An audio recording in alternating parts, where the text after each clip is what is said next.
Welcome, everybody. We're listening to Two Massage Therapists and a Microphone. My name is Amanda, registered massage therapist in Toronto, Ontario, Canada.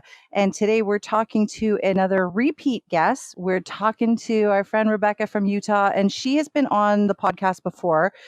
She is a mindset and business strategy coach for massage therapists, and she helps them to build thriving massage therapy practices. So some of you may have seen some of the stuff she does on social media, her Facebook Lives. And she wanted to come on today to talk about a bunch of things, but particularly money mindset for massage therapists, which I think is really important. Even just a podcast I recorded earlier today, I had a massage therapist say to me, there's a fine line between marketing yourself and being pushy. And I was like, oh, I have so much to say, but that's not the point of our topic today. So Rebecca, that is the point of our discussion today. So why don't you introduce yourself briefly? I mean, most of our listeners probably already know who you are, but go ahead. So my name's Rebecca Diaz-Avedo Overson, and I'm only saying that because I'm probably going to go back to my maiden name, which is Rebecca Diaz-Avedo. So brace yourselves. It's a hard one to spell. But yeah, so I became a licensed massage therapist in 1995 when I was 18 years old. I struggled and failed for about 8 years. I'm very skilled, but just did not know how to make money. So I quit massage, and then I came back a couple of years later and I built a thriving practice almost overnight. It was a very successful practice. I ran that for 9 years and then I sold it. And I now full time am dedicated to elevating this industry. How I do that is through a Facebook group that's got over 11,000 members at the time of this recording. It's called The Art of Building a Successful Massage Practice. And then I also have an 8-week, very high level business coaching program for massage therapists that are really serious about doing what they love and making a living doing it. Are selective about the people that we work with because we're very fanatical about getting results, like measurable growth results very quickly for massage therapists that are in private practice or want to be in private practice. And you want people that are very serious, because otherwise you're just spinning your wheels, wasting your time. Yeah, I think there are a lot of people in this industry that do it because they love it, but they really don't need to make a living, secondary income, or it's just non-essential income. They don't have that, on a scale of 1 to 10, how committed are you? It's like a 12, they're kind of like, it's like a 7, a 6, a 4, they just kind of want to do it because they like to and they can. But I really only work with people that there's just no other option for them, either by choice or in reality. They're just like, I have to make this work. My back is against the wall. I've got to fix these problems or I've got to generate income, so I have to make sure that I'm working with the right type of people so that we can get the results that we get. I know that you and Mark already sort of dove into sort of what you do and why you do it.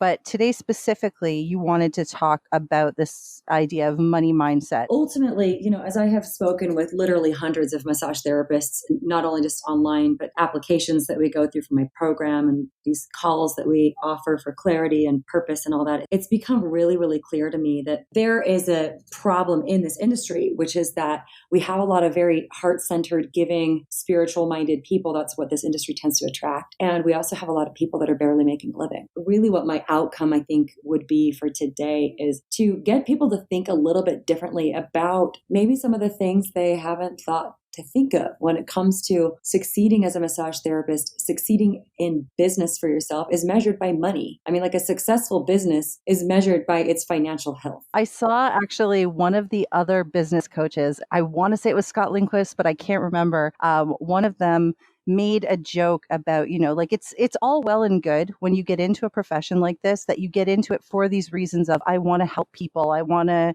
I want to make an impact. I want to change people's life. Like, that's all great. But he said, try, telling the phone company, like, I'll pay you with the number of people I've helped today, something like that. And I was like, yeah, I mean, it's totally okay to still be that good person that wants to help people, but also totally okay, and you probably should want to make a successful living out of it. So I don't understand why so many therapists are sort of afraid of asking for business. I mean, at the end of the day, everybody knows that this is our career, this is our business. So why is it shameful to ask for business or to want to make money doing what we do? I don't get it. So I really do like what you do, and I want you to sort of walk me through it, and the people listening, like, what are some things you think need to change with our mindset, or what are some tips and pieces of advice you give to therapists when it comes to this mindset? Yeah. And I love that. It's so true because that's exactly what I'm pointing to. That's just a disease in this industry, which is some flavor of this concept that money is evil or money is bad, or to need money or want money makes you greedy, or that somehow collecting a good fee for my service devalues the service that I did. I love the work I do. And I'm now retired from hands-on work, but I loved doing body work, and I love what I do now, coaching and consulting, mentoring. I love it so much. And I see so many people that have some belief, something in there. And that's what I'd like to kind of sniff the proverbial rat out of the wood box is, what is it about that? Why is it that massage therapists get weird about money? We're just freaking weird about it. I think there's a couple of reasons why. I think imposter syndrome is a very real thing that plagues any service-based industry, but particularly a lot of massage therapists who really know what the full breadth of possibilities are for helping people to heal. I went to school for 6 months. I know in Canada it's like 2 years. Hey, that's not a degree. So there's a little bit of this feeling of I'm not like a doctor, so I can't really help people, You know what, though, even with the amount of education that RMTs have here in Ontario, that does exist as well. I've never heard somebody say that. I've never thought about that. Actually, you're sort of giving me this like light bulb moment. Even though we have all this education, because of the way massage therapists are viewed, even here in Ontario with the amount of education, I think a lot of therapists do still have this sort of, what did you call it, imposter syndrome? But it's like an inferiority thing. Like, we believe that because we're not doctors, because massage therapists don't have a university degree, that, it's almost as if we can't be confident enough to tell a client or a patient exactly what it is they need. It's like they'll listen to their doctor, but their massage therapist, no, I'm going to tell you what I need and you're just going to do it for me. It's very bizarre. Totally. And so, I mean, that's huge. And I think it's also a function of, I don't know about you, Amanda, but when I went to school and I loved anatomy and physiology and pathology and all of that stuff, and everything that I was learning, I just soaked up and couldn't get enough of it. But, everybody has this experience of the more you learn, the more you realize how much you don't know, where we go, gosh, I know so much, but oh my gosh, now I'm aware of how much I actually don't know. Mm-hmm. And it just feeds into that inferiority complex. Part of what my mission is and what I'm doing here is that I believe that massage therapists will never be taken seriously until they are making a serious living. Respectable wages. I'm not proud of $12 an hour. I'm not proud of that. You go to some franchise or, something and, you're 12, 15, 18, $20 an hour. Mm-hmm. I'd make more as a bartender, quite frankly. I feel like why I got so passionate about teaching massage therapists how to build their own businesses is because you can make way more money working for yourself, but you have to do way more work. But just that idea of a respectable wage where you can raise a family, you can raise you need to be making, if you're trying to raise a family in most parts of this country, at least, developed first world countries like North America where we live, you got to be making at least $80,000, if not $100,000 a year or more, just to be comfortable. And so those numbers scare so many people. And massage therapists obviously very much so tend to be number phobic because we're very right-brained, creative, helping, healing, spiritual, visionary people, that when it comes to numbers, I just want to, a lot of massage therapists just want to puke. They're just like, well, I don't want to look at that. I don't want to be focused on that. Oh, my brain literally just stops working sometimes when people start talking numbers to me. Like when my accountant is spewing numbers at me, I'm like, yeah, and stop. I just can't. So I agree with you. I don't love numbers, but it is important to know them. It's important to know your own numbers and be realistic. Before you continue, I have a question for you. As you were saying, massage therapists need to earn a respectable wage, and working for yourself is the way to do it, but not everyone wants to do that. How do you combat people who will say to you, because I guarantee a lot of people are thinking this, it's not even about how much you make per hour. It's also the fact that massage therapists, most of them, can't physically work 40 hours a week. So how do you respond to people with that mentality? Well, it's interesting because I have long time been a champion of the cause of we need to freaking raise our rates. I want to go crazy when I hear that massage therapists are charging $40 an hour. Who is charging for, maybe in Utah? I've had graduates in the UK, in Australia, New Zealand, Canada, United States, all over the world. And again, we're talking different economies and things like that, but still, even in the United States, when I see or hear about massage therapists that are charging even $65 an hour, I think, I was literally charging that in 1998. That was 20 years ago. And for the most part, I have not really seen the median rates for massage therapy services go up with private practitioners. I think that's because they go, well, I'm not a big spa, so I don't have all the overhead. And I'm like, bull crap, you do. You have overhead. It's called your life. It's called your kid's college fund, right? Okay. So your question was, no massage therapist does like 30, 40 hands-on hours a week, right? But here's how I calculate it. Most full-time massage therapists are going to be seeing about 20 clients a week, 20 to 25. Let's say they're doing hour sessions. And then let's say you've got 15 minutes in between each appointment if you're like really good at flipping your table and checking out your clients and things like that, right? So that's going to take you, I don't know, I'm just doing off the top of my head, but it could take you about 30 hours a week to see 20 clients. And then I always teach my students, you've got to spend at least 10 hours a week working on your business. You spend 30 hours a week working in it as the technician, as the operator, as the massage therapist, right? But you do need to spend at least 10 hours a week working on your business so that you can manage it, run it, grow it. So that's the 40-hour traditional full week of work that people do. But remember that you have to raise, the only time you're getting paid or generating revenue is when you're seeing clients. So that's where it breaks down when therapists go, I'm going to charge $70 or $60 an hour. I go, wait a minute. If you're working 40 hours a week, right? You just do the math. Is they're not considering getting themselves compensated for all the hours that they are working on their business as well. And so they're only thinking about, what do I think my clients will pay per hour, which is totally backwards. Let's say you're doing 20 hands-on hours a week times 4.5 weeks a month. Okay, so that's 90 sessions a month. Okay, let's say if you're full-time, 20 hours a week consistently, that's 90 sessions a month. Okay, but it takes you 40 hours to do that. Okay, so hold on, I'm just doing math on my calculator here. So 40 hours a week times 4.5 weeks a month, that's actually 180. We just have to double it, right? That's 180 hours of work a month. Say you're charging $65 an hour. So for 90 sessions, your gross revenue is only $5,850 that you're pulling in for 20 hands-on hours a week. Okay. Most people go, oh, I'm making $65 an hour. No, you're not. You don't make $65 an hour. Your business does, right? I mean, when was the last time a car salesman sold a $10,000 car and made $10,000 off of that? So then you take that $58.50 a month, and now I'm dividing it by 180 hours, because that's how much time you're actually working. $32.50 an hour, of which you need to pay yourself about half of that. Now you're making $17 an hour. You may as well go work at a franchise. Seriously. Right? Okay. So it's just the lack of like the willingness to lean into the discomfort of the numbers, but numbers always tell the truth. So numbers will scare the crap out of you, but they'll also empower the crap out of you, because I notice I'm like censoring my swear words because I've taken on a commitment to like not curse anymore. Wrong show. So I know, right? I've just noticed that. I'm like, when do I say crap? I'm just exercising my own muscle to censor my language slightly, but they just don't think. And that's why I struggled for so many years as a massage therapist, because I did not know how to think about the numbers. I thought, well, $65 an hour, that's a lot of money. But you are really only paying yourself 15 to 17 of those dollars based on the calculations I just ran through. What I'm hearing from you is a few things that people should probably like pause, listen back, and really take this in.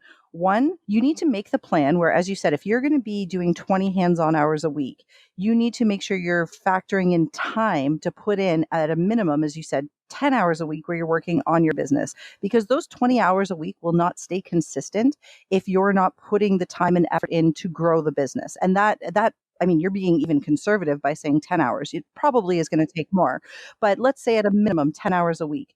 So now you're working, as you said, 30 hours a week at least. And then, yeah, you need to make sure that your rates are reflecting that. Like if you're only actually having your hands on people for 20 of the 30 or 40 hours you work, then you're doing a lot of work for free. And that's when it's going to start to feel like, well, shit, is this even worth my time anymore? Like, right. And that's the burnout. That is the burnout, which is I'm working way too hard and I'm not making enough money. And it's also that terror of not knowing. It's the terror of, gosh, I go. And then at the end of the year, I look and I go, I only made $30,000 this year. What? It's so insulting. I busted my butt. mm-hmm. I did all of these things, but it's the only way we get paid is with the hands-on work. And so if your rates are too low, you'll never make enough money. And that's why most massage therapists live barely around the poverty level. It's crazy to me. We weren't put here to survive. We were put here to thrive. And the thing that upsets me the most, Amanda, is who is holding us down is us. Who is suppressing us as an industry is us, because we're too scared or we're too ignorant. And I don't mean that like ignorant, but of the numbers, you just don't know, you just don't understand how the numbers have to play out. Or it's just, that confusion about, it's not okay to make a lot of money. I have been very, very poor. I have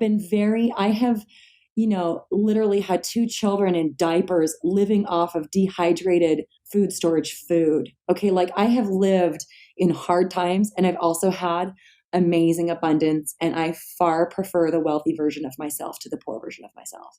I have been able to do so much more and express so many of my gifts in the world when I know that I don't have to worry, is the rent going to get paid? Right. And so that's the thing that I want people to understand is you have to have financial security to give your gifts to the world. We look at these amazing people like Yogananda, or even in the Bible, Jesus, and all these different historians. These guys had financiers. They had people that supported them. There's a lot of evidence that Jesus lived as like a king that had like people that actually completely funded that dude's life. And same with Yogananda. Yogananda had mansions because all these wealthy people supported this Indian dude in robes who was teaching yoga and enlightenment and all this stuff. He was not sitting on the streets begging. He lived in a freaking palace in Southern California. It's like with anything, like people take things so very literally, like since you brought up the Bible, people take things so very literally that yes, on one hand, you want to live believing that money can't buy you happiness and money isn't the key to happy. And yes, I'm on board with that. Money isn't going to buy you happiness, but it buys everything else. And you can't function in the world. You can't, as you said, you can't take care of other people. You can't do what you need to do if you don't have any money. I would like someone to argue on that you can be the best version of yourself with $0. You can't. As my sister says, and I come from a whole family of entrepreneurs. I have 5 sisters and 3 brothers. I'm one of 9 kids, and we are all entrepreneurs. One of my sisters, she said, money doesn't buy happiness, but it solves all of the problems caused by not having money. Of course it can. Because as you said, you're stressed. You're trying to figure out, like, am I going to be able to pay for my kids' clothes? Am I going to be able to put food on the table? Am I going to be able to pay my mortgage? Like these things contribute to your happiness and well-being. It's interesting. In any other industry, it just doesn't add up. There are no lawyers out there that are like, I just kind of do this for fun. That's the number one reason why I do what I do, is because I realize that is a problem that we need to solve, and it needs to come from within. And massage therapists need not only the tools, like the actual structure around a business, because if you don't have structure around your business, it's just an expensive hobby. Okay, so you have to have structure around it to scale it, which means to that's entrepreneurs speak for, like, growing, leveraging something. You have to have a structure around it, and a lot of massage therapists just literally do not know what to do in order to get clients or retain clients or manage their cash flow or things like that. But the other piece that is really the engine behind anybody's success is mindset. Because look, Amanda, if you at some level, now let me just say this. The pernicious thing about mindset is that it's unconscious. All behavior is unconscious. You're not conscious of, until right now, of your back sitting against the chair, right? That was unconscious. I drive a stick shift, right? Like, you're not going third, fourth, third, fifth. Like, yeah. It's all patterned and unconscious. And by the way, most of our decisions about ourselves and our lives and how the world is and how the world works, including money, is firmly in place by the time we're about 7 years old. Absolutely. I mean, we did 3 episodes. We did a series on this where I talked about learning to sort of tap into your subconscious mind, because all behavior is controlled by things that are completely unconscious. They're controlled by your habits, not conscious. They're controlled by your attitudes. Attitudes, yes, like whether you have a positive or negative attitude towards something is a learned behavior. But as you said, you learn that very early on. Some of it may be a little bit later than 7, but even still, you're not even conscious of it most of the time. Your beliefs, That's put there by somebody. It's a learned thing. And expectations, your expectations, where do they come from? They come from things that have happened in your past that are stored in your subconscious. So all of your behavior is completely controlled by all of these things that you're not even aware of. Right. And therefore, all of the change has to be at a subconscious level. You can teach someone, let's say, how to get clients or how to, how to fill their schedules, right? But if they have a belief deep down inside at the subconscious level that they don't deserve success or that they're, a bad girl or a bad boy or that, oh my gosh, if my schedule gets so full, then I won't have the freedom that I have anymore. Foot on the gas and a foot on the brake. It's like they want it. Oh, I want to succeed. I want to build a practice. I want to be known for my contribution in the world. I want to make a living. I want to be comfortable. But they do have 1% of doubt in there equals 100% self-sabotage. And that's why I keep saying, you don't need information, guys. You need transformation. Information out there is great, but you're only limited, you're limited by the amount of information that you can take in, because information doesn't cause results. Information is just information. But if it doesn't bypass or doesn't address what is unconsciously holding you back, then it's literally just information that you're not going to do anything with. So I've seen a lot of therapists running around out there buying all the books and taking all the courses and things like that as if what they need is more information. And I'm like, no, actually, what we need to do is get rid of that 1% doubt that is causing all the self-sabotage. And then all the things that you're doing are going to work. So when I say mindset and money mindset, I mean, it really is like, we also have to work just as hard in the gym of our minds, as we do in the gym of our bodies and things like that. We have to be able to pay attention to what it is that we're not paying attention to that's actually running the whole show. And I think it's such a tricky thing for people because it's not something that they can easily access. No, and it's very uncomfortable, because if you've been living this way with this mindset since you were 7 years old, you don't want to leave. You're comfortable there. It's familiar. And, it can work for you and it can definitely work against you. But I think, again, what we kind of started out talking with is just some of these global ideas that I think really hold massage therapists back, which is, first of all, self-promotion is super awkward for people. It goes back to that fear of, I don't want to come across as being pushy. I don't want to pressure people into an appointment with me. All those negative things that we have when it comes to like sales and marketing. Bottom line, I think that why massage therapists suffer at all ever in business for themselves is because they don't know who they are. Oh, truth bomb. They don't know who they are. And I think I did a Facebook Live on this. I've just been doing these, like, as Mark calls them, quick and dirty pop-up Facebook Lives. That is his terminology. I'm just going to I got a fire in my belly and I'm going to speak about it. And sometimes I cry and I just speak from my heart. But really, like, we have no idea, mostly. We as a human race, we don't walk around connected to our awesomeness. And a lot of people get out of bed because they didn't die in their sleep. They're not connected to the light that they have to give. They're not connected to their purpose.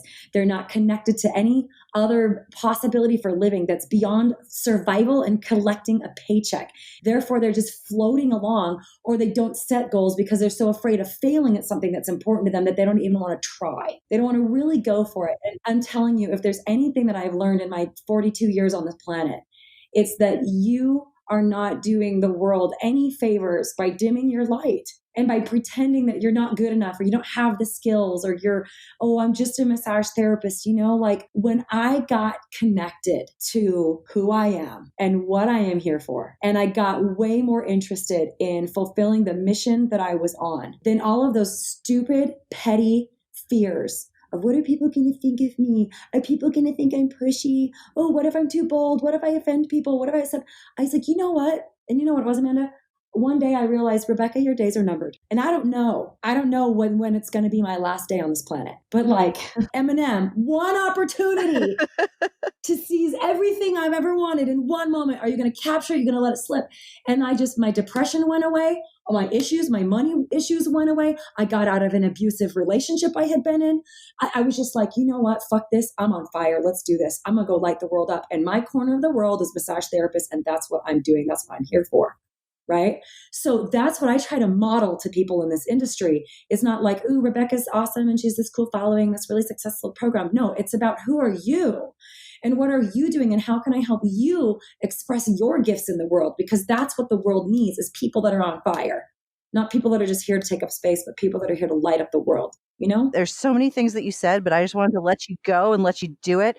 But a couple of things that I picked out from there, one being that people are definitely afraid of actually being themselves, whether they know who that is or not. It's like everybody does just suppress themselves. Like I don't even quite understand it. I don't know when it happened or if this has always been happening and it's more noticeable now. But I think a big problem is everybody's afraid of what somebody else has to say. Everybody's afraid of being judged. So even if you have this like amazing idea or light, as you called it, you know that you can do some good in the world and you can help people in some way, it's like you suddenly step back and start thinking, well, is anybody going to take me seriously? Am I actually good at this? Do I need to learn more before I do this? It's doubt, doubt, doubt, doubt, doubt.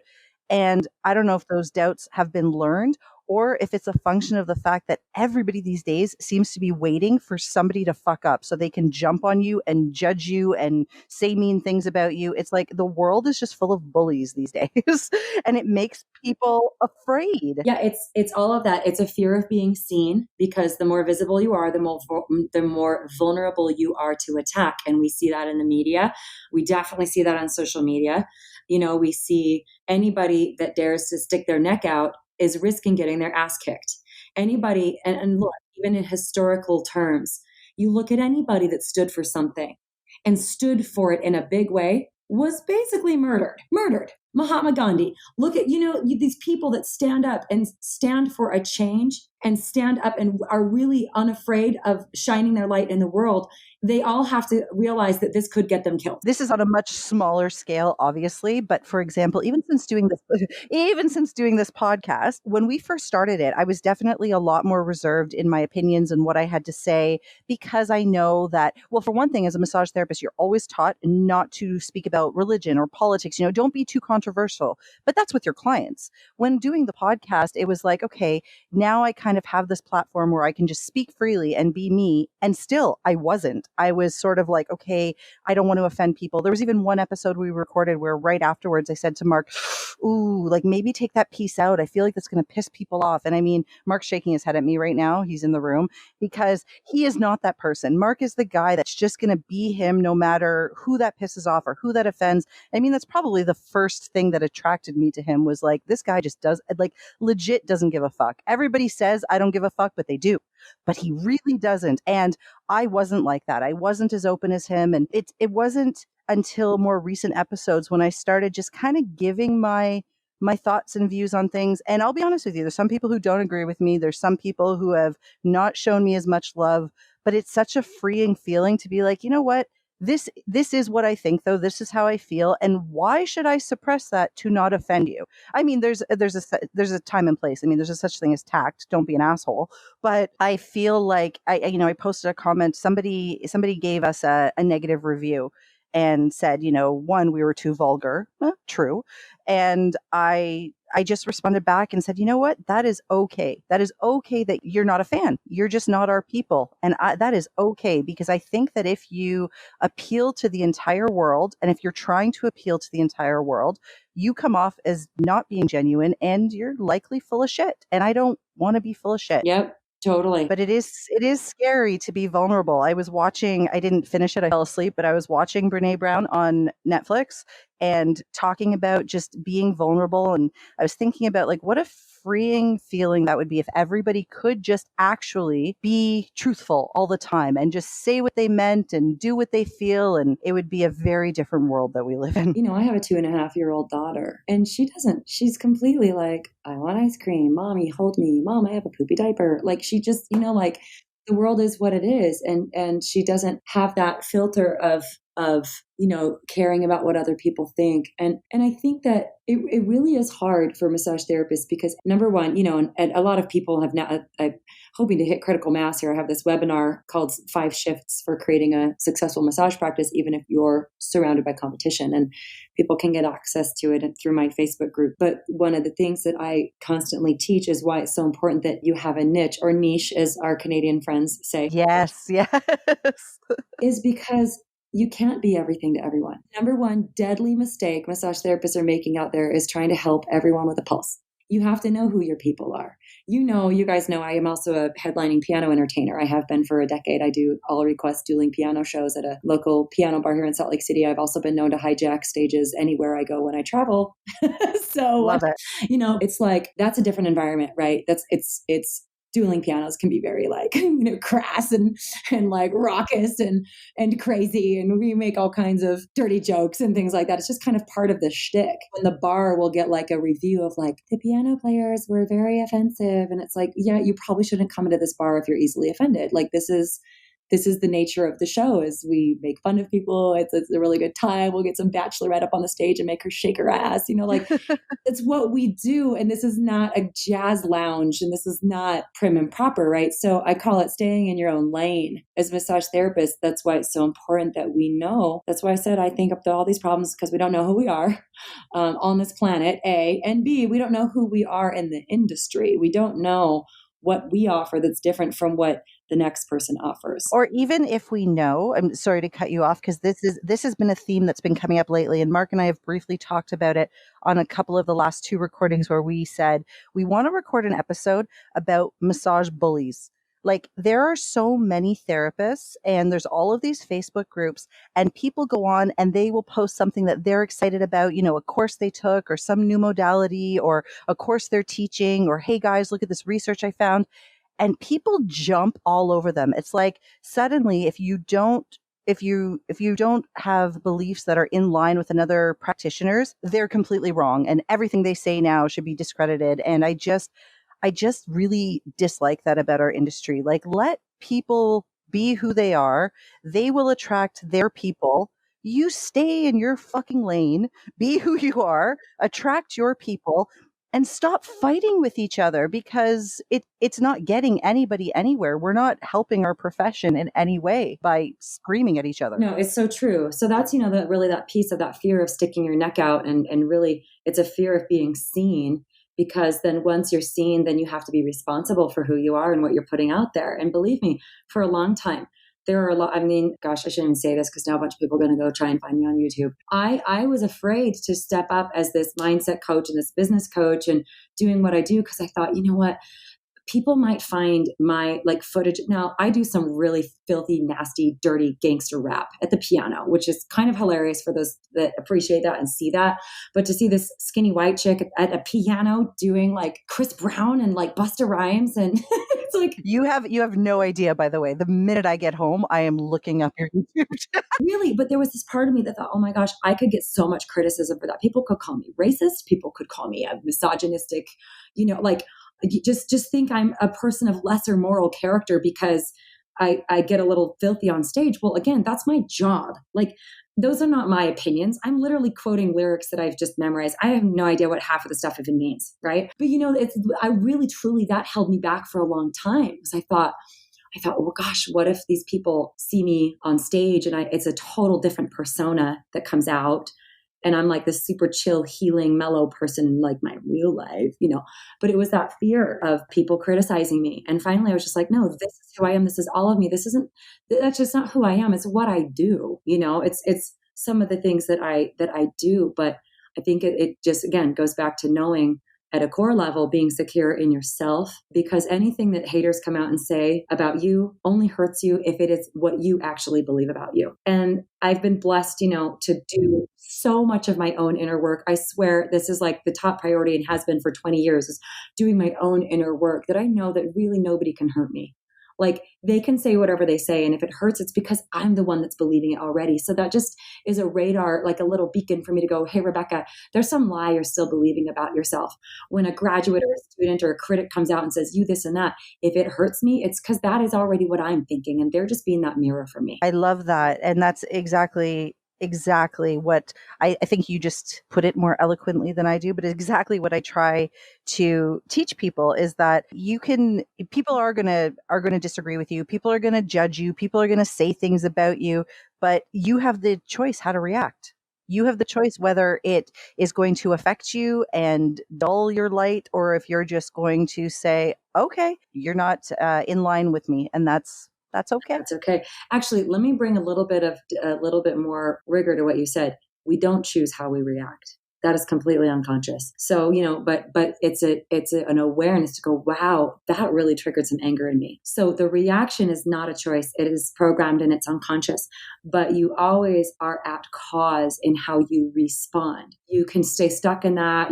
There's a lot of different tunnels you could go down with a reaction, but you always have a choice at how you're going to deal with yourself at post reaction, or how you're going to reply. That, I think, is important, is that yes, a lot of us is machinery, very, very programmed by the time we're 7, but we do have a conscious prefrontal cortex. We do have the ability to wake up and say, wait a minute, that's not an alignment, or what I was about to just fire off on some, post on Facebook that was a reaction. That wasn't a thought out response that's going to be immortalized on social media forever.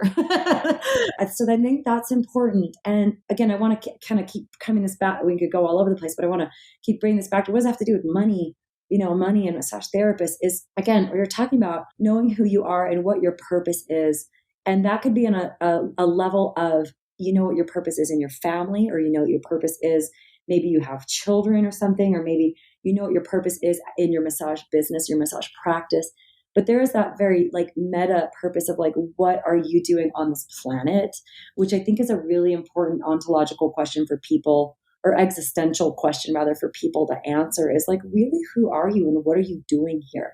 Right. So once you get connected to that, then you can begin to look at, how am I going to utilize the gifts that God has given me, or the universe or spirit or source or whatever you want to call it. I don't care. But, how am I going to best utilize the gifts that I have in order to express who I am in the world? And that's when you do have to get down to the nitty gritty about running a business. And that's what I love to do, is help people get really connected to what lights them up, and then help them build a business around it, because those are the most successful people.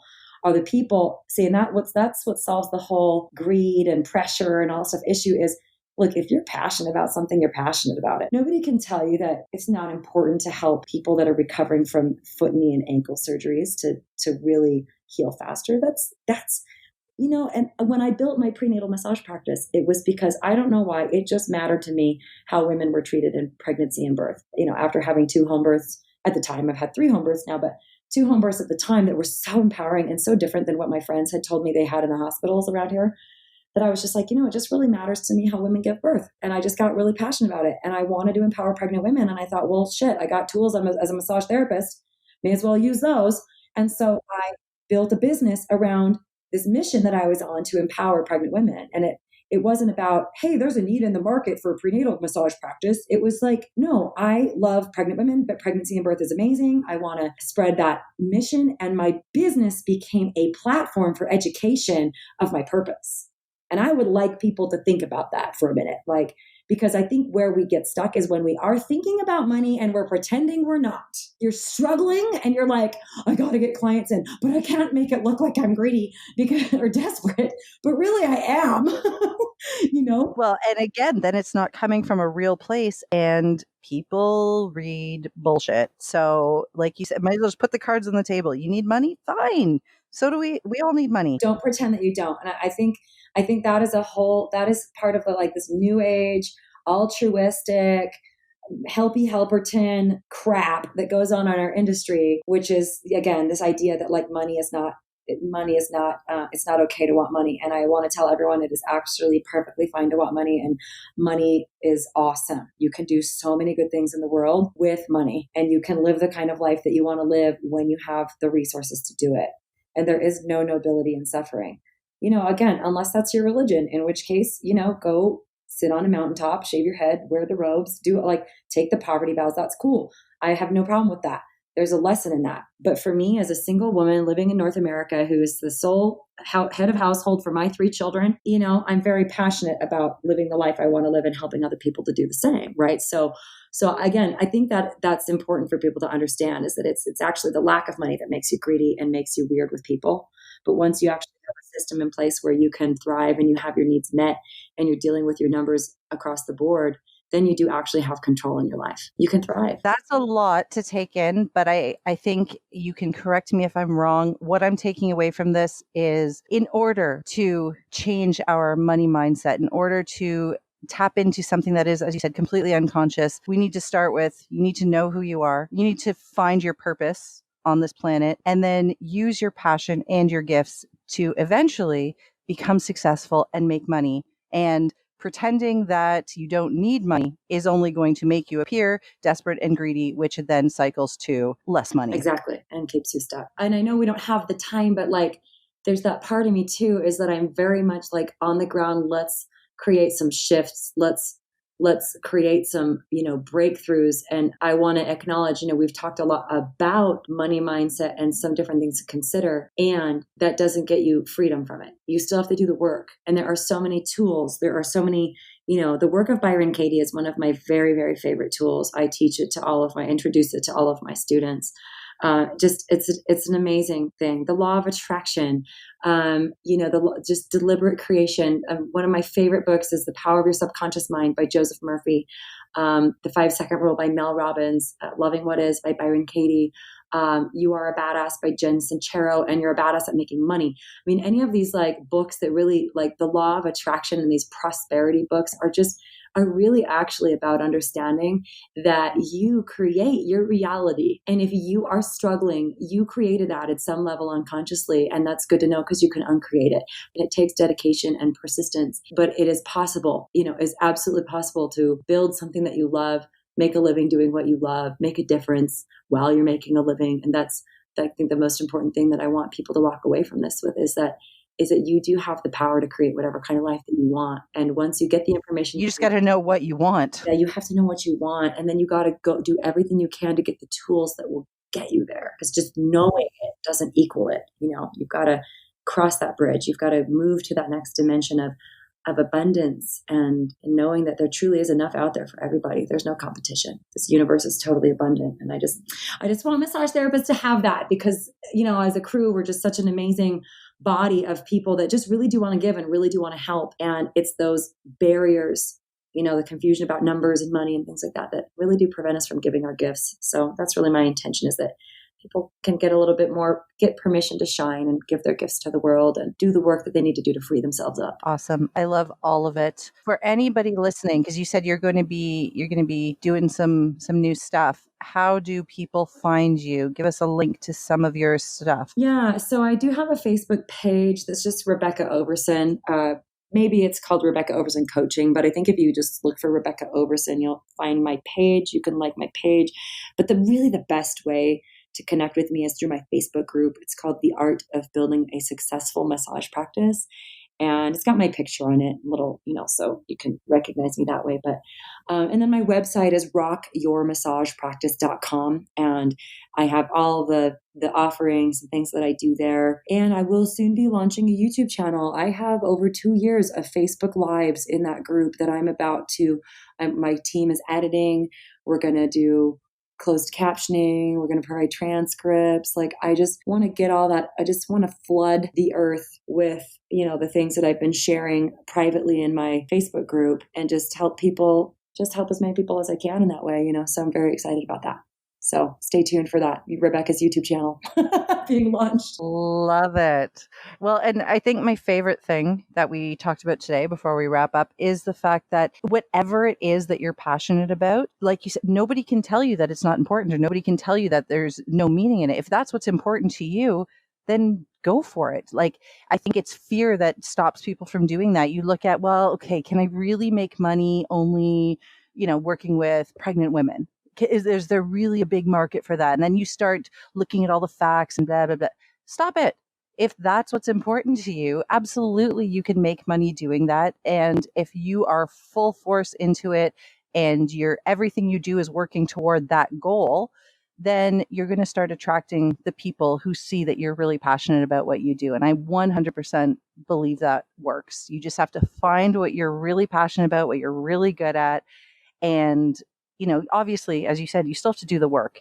I teach visualization, but it's important to tell people just visualizing something, just wanting something, positive thinking is not even close to enough to get you to where you want to be. But your mindset does have to change before you can start getting where you want to be. Yeah, and the passion, and then building the structure around it so that it's not just a passion, but it's a profitable business. It's so important. But yeah, so many good threads that we wove there together today. I always love talking to you guys, and I appreciate what you guys are doing out there in the world for body workers. So thank you for honoring what was in your heart and soul, and just knowing like that your voice needs to be heard, because it is heard and it is important what you guys are doing, what you have to say. So thank you for that. Thank you. It's always great having our friends from the States on. So Rebecca from Utah, it's been grand. And I think you've got another meeting to get to, as do we. So I guess we will wrap it up here unless you got anything else you want to talk That's about. a wrap. All right, everybody. You have been listening to Two Massage Therapists and a Microphone. Have an awesome day.